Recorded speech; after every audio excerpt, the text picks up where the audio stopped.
Captain Genu pressed his scaled hand against the navigation console as his ship drifted through the empty darkness of space. The Vortanian had been mapping unknown star systems for 23 years, but today something felt different. His 4 eyes studied the sensor readings with growing confusion. "Hana, come look at this," he called to his human crew member. Lieutenant Hana stepped away from her workstation and floated toward him in the zero gravity. Her black hair moved slowly around her face as she examined the holographic display showing their current position. "What am I looking at, Captain?" she asked. "Look at these energy signatures." Genu pointed with one of his thin tentacles. "There are star systems ahead of us, planets that could support life, asteroid fields rich with rare metals. But according to every official map from the Galactic Council, this area is completely empty." Hana frowned as she studied the data. The sensors clearly showed at least 12 star systems within scanning range. Some had multiple planets orbiting their suns. A few even showed the telltale signs of water and atmosphere that meant life could exist there. "Maybe the maps are just old," she suggested. "These maps were updated last month," Genu replied, his voice carrying a note of worry. "Every major species in the galaxy contributes to the official charts. The Zentari Empire, the Collective Worlds, even the mysterious Void Walkers. But none of them have any record of what we're seeing." Young Ensign Taman looked up from his communication station across the bridge. "Captain, I'm detecting artificial objects ahead. They appear to be some kind of warning beacons." "Put them on the main screen," Genu ordered. The large display at the front of the bridge flickered to life, showing a view of the space ahead of them. Floating in the darkness were dozens of simple metal objects, each about the size of a small shuttle. They were crude by galactic standards, looking like they had been built from basic materials and old technology. "They're broadcasting on multiple frequencies," Taman reported. "The signals are strong, but the language is unknown." Hana felt a strange chill run down her spine as she looked at the warning buoys. Something about them seemed familiar, but she couldn't place what it was. "Are they automated?" she asked. "Yes, ma'am. They've been broadcasting the same message over and over for what looks like decades, maybe longer." Captain Genu's tentacles, curled and uncurled, a sign of deep thought among his species. In all his years of exploration, he had never encountered anything like this. Space was vast, and there were always unknown regions, but this was different. This felt like a deliberate boundary. "Captain," called out Dr. Sunho from the science station, "I've been analyzing the placement of these beacons. They're not random. They form a perfect sphere around this entire region of space. Whatever is inside covers an area roughly 50 light years across." 50 light years, Hana whispered. That was enormous. An area that size could contain hundreds of star systems. "The beacons appear to be very old," Dr. Sunho continued, "but they're still functioning perfectly. Someone built them to last." Genu studied the tactical display showing their position relative to the warning beacons. His ship, the Stellar Compass, was part of the Galactic Mapping Consortium, an organization dedicated to charting unknown regions of space. They had mapped dangerous areas before, regions with hostile aliens or deadly space phenomena. But those areas were always marked on the official charts with clear warnings about the dangers. This was different. This region wasn't marked as dangerous. It wasn't marked at all. It was as if every major civilization in the galaxy had simply agreed to pretend it didn't exist. "Taman, can you decode any of the beacon signals?" Genu asked. The young ensign worked at his console for several minutes. "I'm detecting mathematical sequences that might be a translation key. But the base language, I've never seen anything like it." "Send the data to the linguistics department back at headquarters," Genu ordered. "Full priority transmission." They waited for a response. Hana found herself staring at the warning beacons on the main screen. Something about their simple, blocky design stirred a memory from her childhood. Her grandmother had shown her pictures of ancient human spacecraft from the early days of space exploration. The beacons had that same functional, no-nonsense appearance. "Captain," she said slowly, "what if these aren't from an unknown species? What if they're from a species that's been forgotten?" "What do you mean?" "The construction style, the technology level. What if these were built by humans?" The bridge fell silent. Everyone knew the story of humanity's brief appearance in galactic history. 200 years ago, humans had made contact with several alien civilizations. There had been trade, cultural exchange, even some military cooperation. Then, suddenly, all contact had ceased. Human colonies had been found abandoned. Human ships had vanished from space lanes. Most historians assumed the species had simply died out or retreated to some distant corner of the galaxy. But why would humans put up warning beacons around such a large area? Taman asked. Before anyone could answer, the communication system chimed with an incoming priority message from headquarters. Dr. Minji's face appeared on the screen, her expression troubled. Captain Genu, we've analyzed the beacon signals. You need to turn around immediately and return to base. What did you find? The language is standard human, specifically an old dialect used about 2 centuries ago. We've managed to translate some of the messages. Dr. Minji paused, looking uncomfortable. Captain, they're warnings. Very serious warnings about contaminated systems and quarantine zones. Quarantine zones for what? We don't know yet. But Captain, there's something else. The final message on every beacon says the same thing. We're sorry for what we had to become. Dr. Minji rubbed her tired eyes as she stared at the holographic symbols floating in front of her workstation. She had been working for 3 days straight, trying to decode the mysterious signals from the warning beacons. Empty coffee cups and food containers littered her desk in the linguistics laboratory of the Galactic Mapping Consortium. The breakthrough came when she noticed something strange about the mathematical patterns in the transmissions. They weren't just random numbers. They were teaching sequences, like a parent showing a child how to count. The aliens who built these beacons wanted someone to understand their language, she muttered to herself. They included a translation guide right in the signal. Minji fed the mathematical sequences into her computer and watched as the translation program began to work. Slowly, the alien symbols started to make sense. Her excitement grew as more and more words became clear. Then she saw the first translated message, and her excitement turned to cold fear. Director Yoongi, she called across the laboratory. You need to see this right now. The elderly director hurried over from his office, his gray hair disheveled from sleep. He had been working late nights trying to coordinate the translation. Effort. What have you found, Minji? The language. It's human, standard human dialect, probably about 200 years old. Her voice was barely above a whisper. Yoongi's face went pale. That's impossible. Humans disappeared from known space 2 centuries ago. Everyone assumes they went extinct. Look at this. Minji activated her translation program. The alien symbols dissolved and reformed into clear text that both researchers could read. Quarantine zone. Authorized personnel only.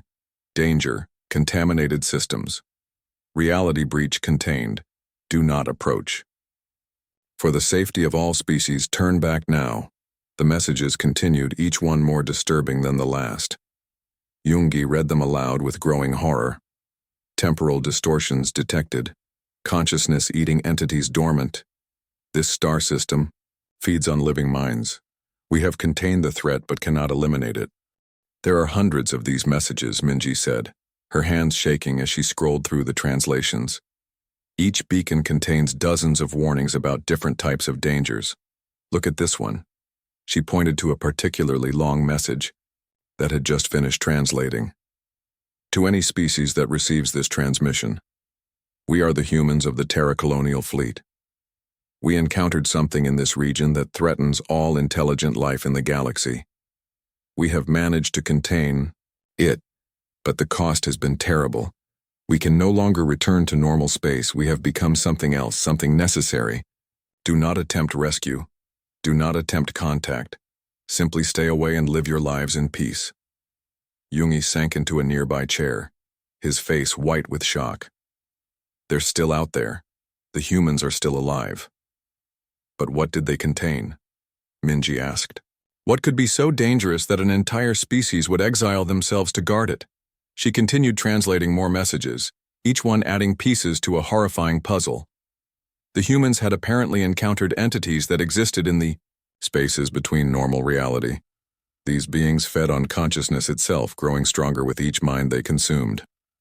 Listen to this, Minji said, reading from her screen. Day 2147 of containment. The Devourers have been dormant for 6 months. We have learned to exist in the spaces they cannot reach, but we are no longer fully human. Our children are born different, adapted to this reality. We cannot return to normal space without bringing contamination with us. How many star systems are we talking about? Yoongi asked. Minji checked her readings. Based on the beacon positions, at least 50 light-years of space. Maybe more. The humans have been guarding this entire region for 2 centuries. The door to the laboratory slid open and Admiral Kyung-soo entered, flanked by 2 security officers. The military leader of the Galactic Mapping Consortium looked grim. Dr. Minji, Director Yoongi, I need your full report immediately. We've been monitoring your translations, and the Galactic Council is demanding answers. Admiral, the humans are still alive, Yoongi said. They've been protecting the galaxy from something terrible for 200 years. Protecting us from what? Minji activated her main display, showing all the translated warnings. Entities that consume consciousness. Reality-bending creatures that can turn entire star systems into feeding grounds. The humans encountered them during their expansion phase and somehow learned to contain them. Admiral Kyung-soo studied the messages with growing alarm. These warnings mention multiple containment breaches, failed attempts to destroy the entities. And look at this one. It's dated only 50 years ago. He pointed to a message that read, Containment holding but showing stress fractures. The sleepers are becoming restless. We need reinforcements but cannot risk exposing other species to this knowledge. The burden must remain ours alone. They're asking for help, Minji realized. But they're too afraid to make direct contact because they might contaminate us, or because they're no longer human enough to safely interact with us, Yoongi added darkly. Admiral Kyung-soo was quiet for a long moment, processing the implications. Doctor, I want you to prepare a full briefing for the Galactic Council. We need to decide how to respond to this. What are our options? Minji asked. We could honor the human warnings and simply avoid the region, or we could try to make contact and offer assistance. But based on these messages, either choice could have consequences for the entire galaxy. The laboratory fell silent except for the hum of computers continuing to translate more beacon signals. Somewhere in the quarantined zone, humanity was fighting a battle that the rest of the galaxy didn't even know existed. There's one more thing, Minji said quietly. The most recent message I translated. It was sent just 3 days ago. She activated the display, showing a short, simple message. The barriers are weakening, the long watch may be ending. Forgive us for what comes next. Commander Seokjin felt his stomach tighten as the expedition ship Pioneer's Edge crossed through the human warning beacons.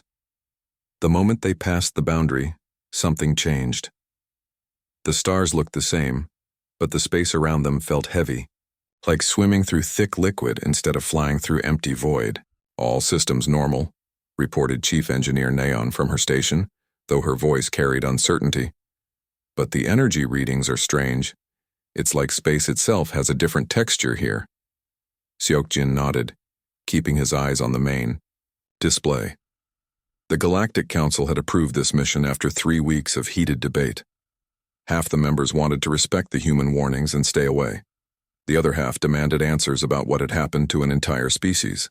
First planet coming into visual range, announced Navigator Jiwon. The main screen filled with the image of a world that should not exist. According to stellar formation models, this planet should have been a dead rock orbiting too close to its dying star.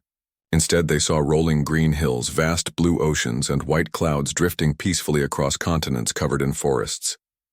That's impossible, whispered Dr. Sunho, the expedition's science officer. The star is a red giant. It should have burned away any atmosphere millions of years ago. Life signs? Seokjin asked. None. No animal life, no sentient beings. But Captain, the plant life down there. It's arranged in perfect mathematical patterns. The forests grow in spirals that match galactic formation equations. The rivers flow in curves that follow advanced geometry. Seokjin studied the images of the two-perfect world. Take us closer. Full sensor sweep. As they approached the planet, more details became visible. Cities dotted the continents, their architecture a mix of styles from dozens of different species. Centauri crystal spires stood next to Vortanian biodomes. Human rectangular buildings neighbored collective sphere habitats. Captain, these cities, they're not ruins, Jiwon reported.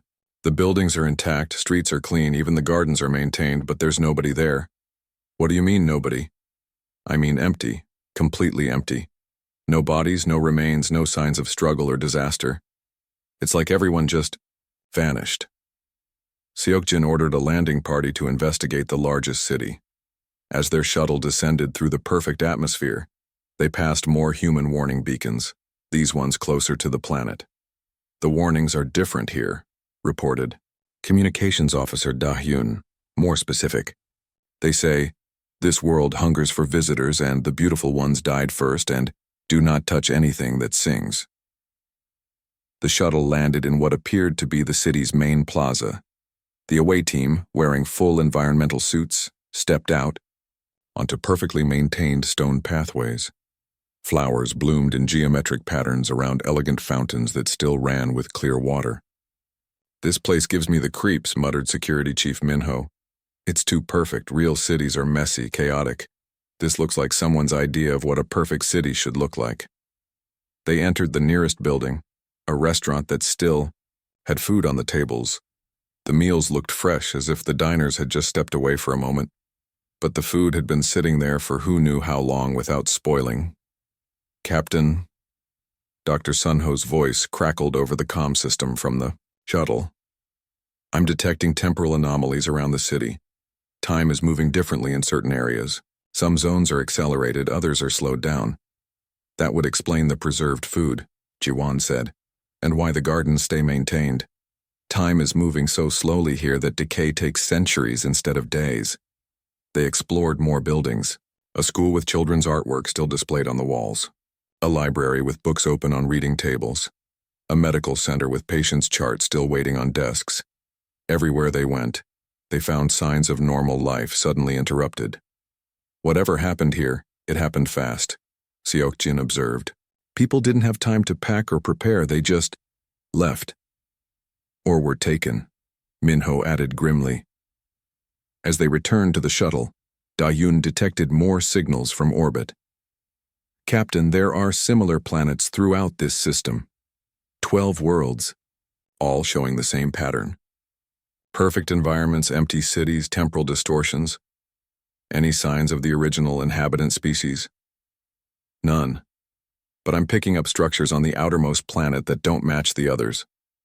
They look functional, like they're still being used. Back aboard the Pioneer's Edge, Seokjin studied the sensor readings from all 12 worlds. Each planet had been transformed into a paradise, but a paradise with no one to enjoy it. The temporal anomalies were getting stronger the deeper they traveled into the system. Captain, Dr. Sunho called from his station, I've been analyzing the energy signatures from these worlds. They're not natural.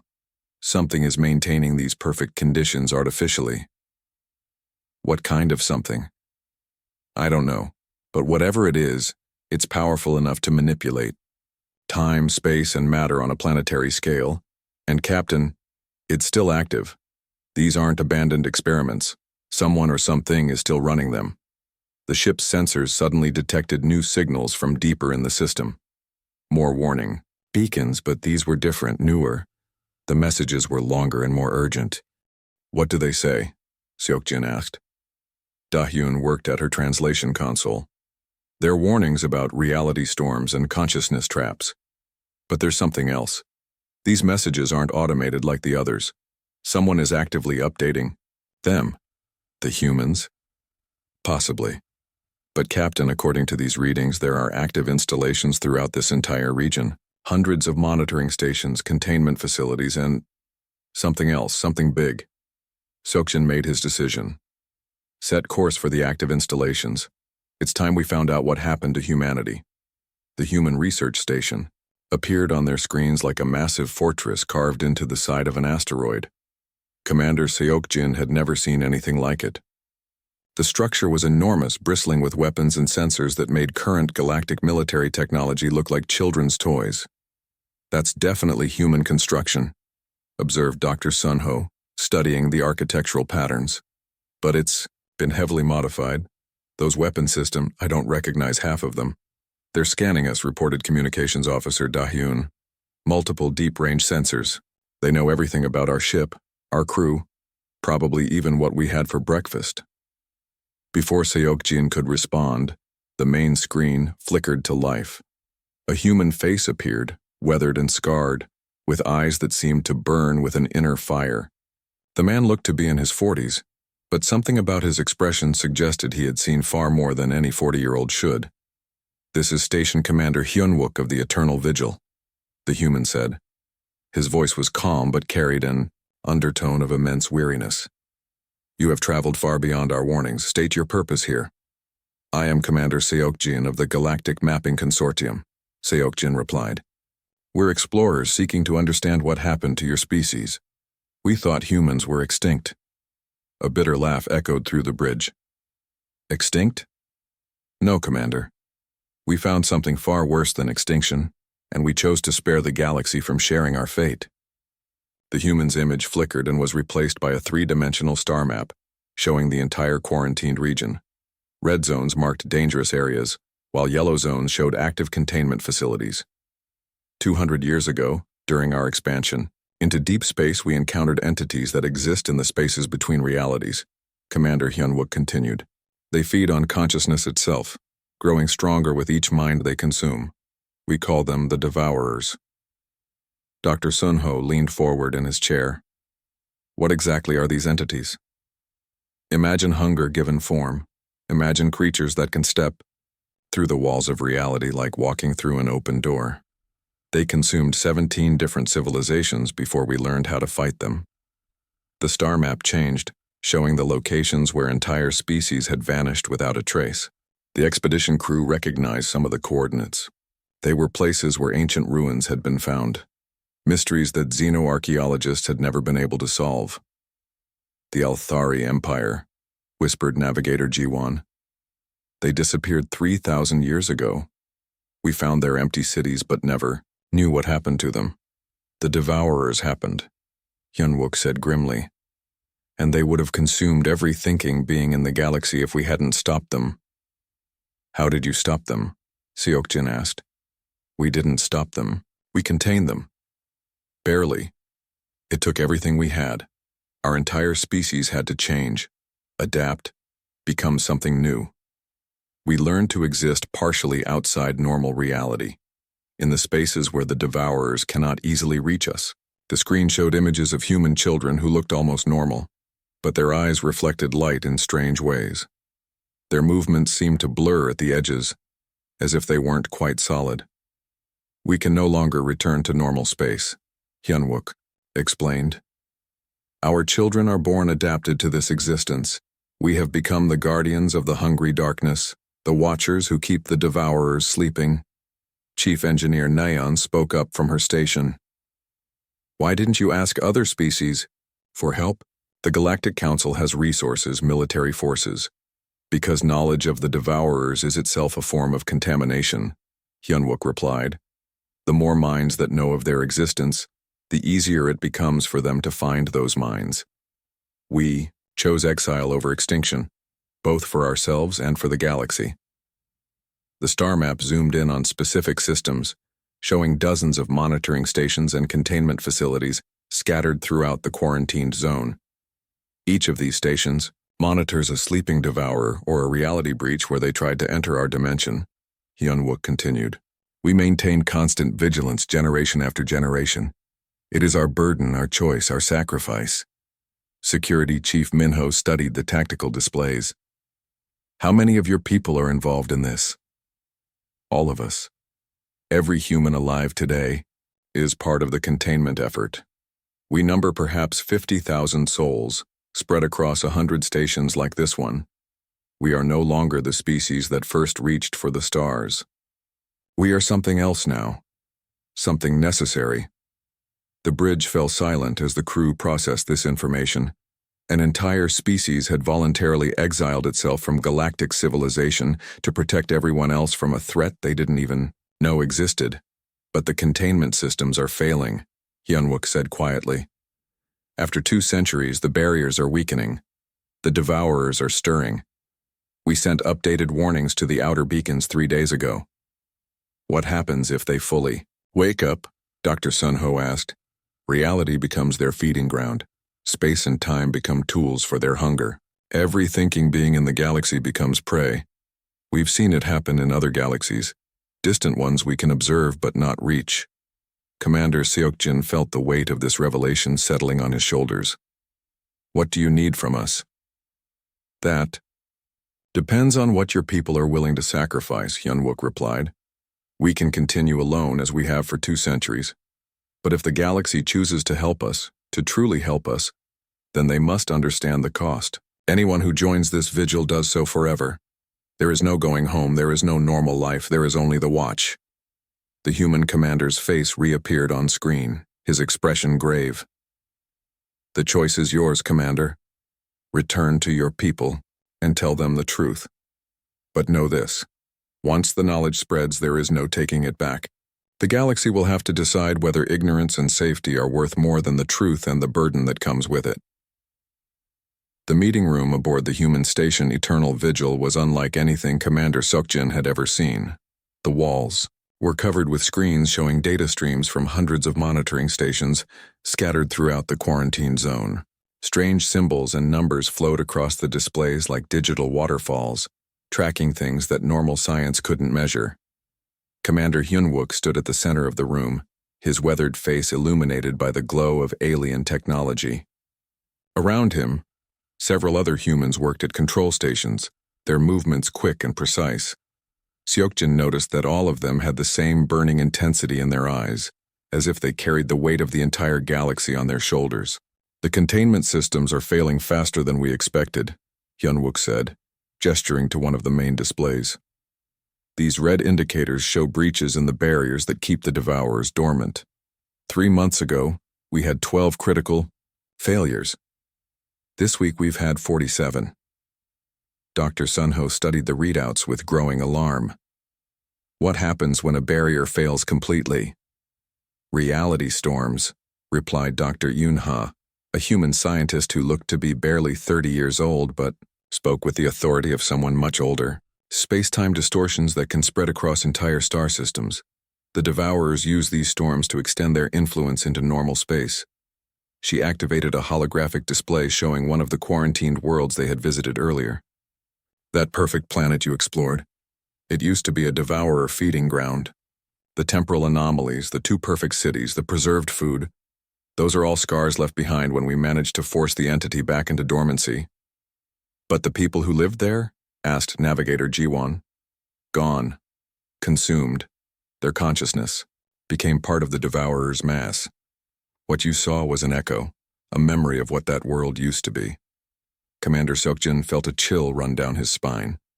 They had walked through a graveyard without knowing it. Our population has adapted to fight this threat, Hyunwook continued. But we're few and we're aging.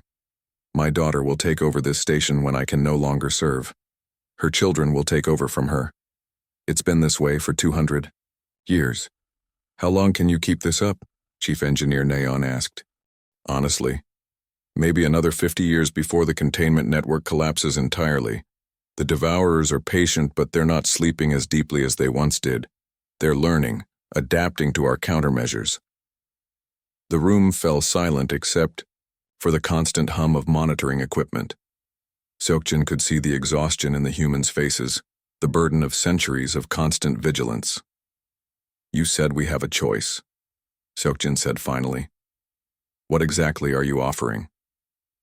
2 paths, Hyunwook replied. The galaxy can continue as it has. We maintain the barriers, keep the warnings in place, and protect civilized space from the shadows. Most species never know the truth, never face the burden of this knowledge. They live normal lives while we stand guard. And the other path? The Galactic Council acknowledges the threat and provides support. But understand what that means. Anyone who joins this vigil must be prepared to give up everything, their old life, their home worlds, their normal existence. They become like us, guardians who can never return to the world they're protecting. Dr. Yuna stepped forward. The contamination isn't just knowledge. Working this closely with Devourer, technology, living in the spaces between realities, it changes you. Your children will be born different. Your species will evolve into something new, something necessary, but no longer what it was. What kind of support would you need? Security, Chief Minho asked. Personnel primarily, Hyunwook said. We have the technology, the knowledge, the containment systems. What we lack is enough people to maintain everything. Each monitoring station requires a minimum crew of 12. We have 137 stations. Seok-jin did the quick math. You need over 1,600 people just for basic operations. And backups, rotation crews, research teams, engineering support. Realistically, we need about 5,000 volunteers from across the galaxy. Species that can adapt to our methods, learn our techniques, commit to the Eternal Watch. Communications Officer Dayun looked up from her datapad. What happens to the volunteers' families? Their homeworlds? They say goodbye forever. Dr. Yuna replied quietly. That's the hardest part. You can never go home.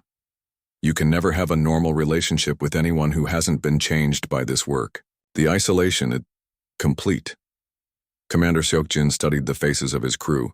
He could see them processing the magnitude of what they were being asked to consider. Not just personal sacrifice, but species-wide commitment to a cause that most of the galaxy would never understand or appreciate. There's something else, Hyunwook said. If the Galactic Council decides to help, the knowledge will spread. More minds will know about the Devourers, which makes containment harder. We'll need to expand our monitoring network, create new barriers, train thousands of people in techniques that barely work with our current numbers. So asking for help might make the problem worse? Ji-won asked. In the short term, yes. But in the long term, it might be the only way to maintain the barriers indefinitely. Seok-jin looked around the monitoring room one more time, taking in the endless streams of data, the constant vigilance, the weight of responsibility that these humans had carried alone for 2 centuries. We'll take your message back to the Galactic Council, he said finally. They'll need to know everything. The threat, the cost, the choice you're offering. And if they refuse, then we continue as we always have. Hyunwook replied. Alone, unknown but still standing guard. The maps will continue to end where human warnings begin. As the Pioneer's Edge prepared to leave the quarantine zone, Seok-jin realized that his expedition had discovered something far more significant than a lost civilization. They had found heroes who had chosen to bear the darkness so others could live in the light.